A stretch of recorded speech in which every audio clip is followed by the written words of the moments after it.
Hi ragazzi, ciao guys, how you doing? Zamo Zamo here with the nice margarita, with a new setup, with a green beanie. Welcome to the new year. So good to be back. I took a break last week, so today discussing the new year, my 12 favorite current brands. We're gonna talk about our underrated brands divided in 4 categories. We're gonna talk about accessories, we're gonna talk about footwear, we're gonna talk about sportswear, so like more casual items and more like sleek and smart brands. Welcome back to the Zamo channel. Grab a drink and let's get into it. So, sorry for the chaotic intro, but I don't remember how to do this anymore. Don't forget to like and subscribe the video. Join the Spaghetti Army is the name of our community. Every week now, for a year, and so much more in the future. We sit down every weekend, we talk fashion, we talk design, we talk objects, ideas, stories, and everything of the sort. Welcome to the Spaghetti Army. Don't forget to like and subscribe. I'm also writing a Substack, first link below. If you want to come and join, leave some comments. We discuss fashion and I write more articles on there. Thank you for the support. We are on our way to 1,000 followers. Let's go. The idea for this video was to open the year looking at 12 brands which have been doing it right, that are emerging. Some are old ones, some are new ones, some are most famous. But I think that those are all interests, like points of communication, inspiration for us. The ideas for the video also came from the fact that tomorrow I'm going to Paris for Paris Fashion Week with the brand I work for. It's my first year in Paris, so I'm mega excited. We're gonna be working at our showroom and basically selling the brand, sharing the love for the brand. It's a moment in which you think about your brand, you think about other brands, and that's why I wanted to talk brands today, so let's go. For footwear, I currently have like 3 brands that are like up and coming. One is my current favorite one and is like UGG. So UGG, the original Australian brand, is actually changing its name abroad to Since 74. I, for example, have this pair of mules. They're super nice. I think that overall, Since 74 used to be called UGG, family-owned Australian company who are trying to, get their brand out. My understanding is that the Dockers company got their rights abroad, so it's kind of a bit of a tricky situation, but I think that it's great to have like a nice, comfortable shoe. Go support Since 74. I left a link to their original website down below, so comfort wear, leisure wear, and I've been loving them like crazy. If we're talking a bit of like more sportive brands, Saucony. I had Saucony running shoes for like the last 3 years. I love their comfort, I love what they're doing. Saucony is like a super low-key, underrated Japanese brand, kept in high regard by like all the running enthusiasts. But if you're looking for a sportswear shoe, look at Saucony. They have great footwear options, they have great running shoes, and they're moving into like also the fashion wear. So if you want an alternative to a Nazik, if you want an alternative to Vans Brooks or whatever, go check Saucony out. I only run in Sauconys and they're also cool for leisure wear. I'm currently running with the Guide 17, which are great to adjust my stride. But yeah, Saucony is the shit. And then let's talk about my super famous but third favorite brand. If you guys have never tried a pair of Clarks, go check them out.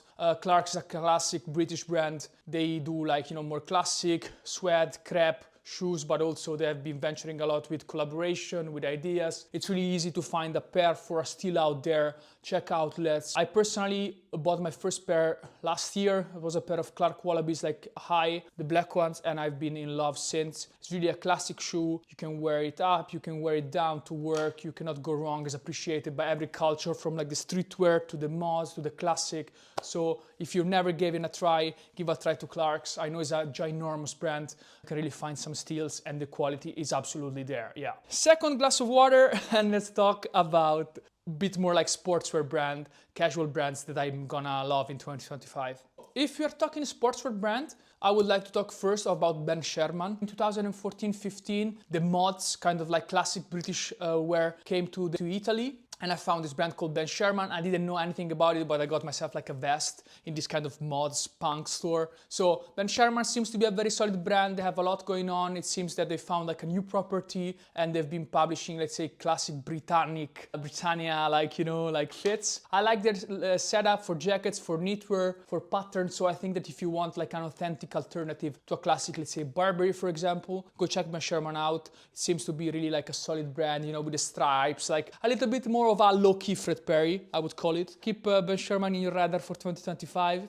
Otherwise, I want to talk about the brands that I work for. I've been working for Flaneur for the last 6 months and I love the brand. Flaneur, I would call it, is a brand of like elevated streetwear, meeting luxury but also keeping performance in mind. It's a Dutch brand with a European focus and we have been doing like such a big work. I love the colors, I love the material, I love the research, all the prints, all the graphics are like developed by our team, so everything is really done with our horizontal close approach. I love their leather products. We are currently transitioning more to nylon products. It's interesting how simple and how impactful Flaneur is. So I've been having a blast so far, and I can't wait to talk to you guys about the fall winter collection. Anyways, I also love Flaneur. Flaneur is getting into my life more. So for like colorful, unique staple pieces, maybe like heavier cotton, sweatpants, the denim with great fades, check Flaneur out if you haven't, and let me know in the comments what you think about it. I hope you like it. Then the third brand that of course is more in the casual, let's say sportswear section, Engineer Garments. Engineer Garments, another classic. Probably a lot of people in the menswear community know them, but if you don't, go check out their jackets. It's insane, the vintage inspiration they draw from archival stuff, and all the multi-functionality pocket. I absolutely love them. And you can find them for a recent price, of course, a bit on the higher end. I always wanted to get one of their parkas, and 2025 might be the year. It's contender for a brand who's doing it right, who's keeping it simple, no bullshit, and just working on functionality, on jackets, on vests. Engineer Garment is also another classic, yes. As you guys can see, I've been keeping it like really, really British. I don't know why yesterday I was writing a video and I kept it British, but bear with me. I just woke up like this today, yes. If instead we're talking about brand to keep in mind, brand to look at, brand to follow, in the more like smart, formal, higher segment, higher category, I have 3 also in mind. 3 is a magic number. So number 1 is Rohe. Rohe is a brand who has been on my radar since last year. I got some amazing blue shirts from them. I got some classic, and it's really like unbranded quality staples. I really like their work and how they craft garments while keeping it also a bit unisex. I love their denims, I love their knits. So again, if you're looking for a bit of a higher proposal, keeps functionality but also comfort but also look, so like elevated staples, Rohe is the shit. Absolutely happy with their shirt, and I'm also looking forward to buying maybe like a bag from them or maybe like a leather product. So Rohe is fantastic. Otherwise, it's time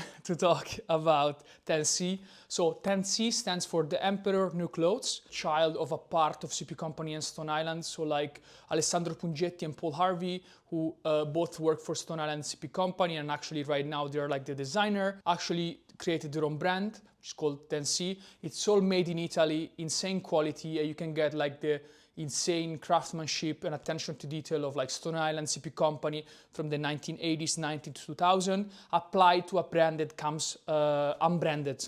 So his staples is incredible. I love the fact that like the labels are written by hand. Everything is made in Italy. It's expensive, but last week I was visiting a showroom here in the Netherlands and I saw their products, and it's the shit. So if you're looking for like a modular system, like a parka, liners and stuff, you got the money to spend, you want a piece that's gonna be with you forever, and you don't mind about the loudness, the brand of other brands, 10C is the absolutely top. I personally think I'm a bit too young to be wearing 10C, but yeah, that's the shit, absolutely. Last brand that's always elevated is our legacy. I know you're gonna tell me, Zamo, our legacy is popular. Yes, but before it gets too popular, go on Essence, find yourself a steal. It's still all worth the wait. For example, I have this cranium ring that I absolutely love. I have some bracelets. If you can find still some our legacy, do that. That's also slim, they're formal, that's amazing. Keep that in mind.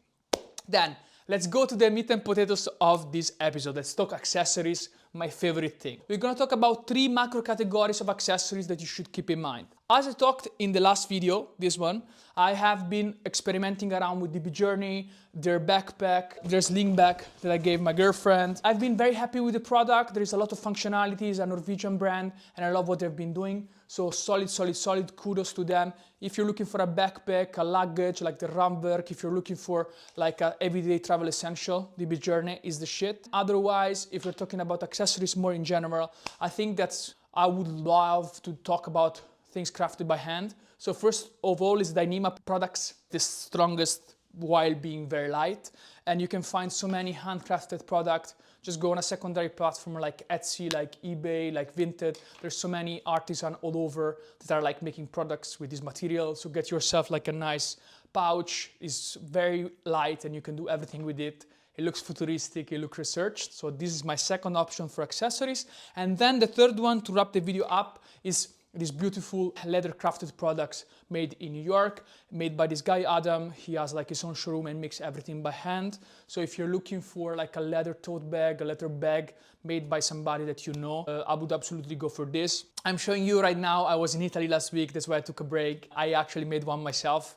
Let me know in the comments what you think, but overall I would say that quality, handmade leather bags without paying for the branding is also the way to go for 2025. Thank you for being with me so long. Sorry if I was rambling a little bit, but I felt like after a week I kind of lost my train of thought. Anyways, thank you for being here. Thank you for joining the Spaghetti Army. These were my 12 brands that are like underrated. They have a good quality offering for 2025. Wish me luck for Paris. It's gonna be amazing. I'm gonna let you know everything by next week. So that's also amazing.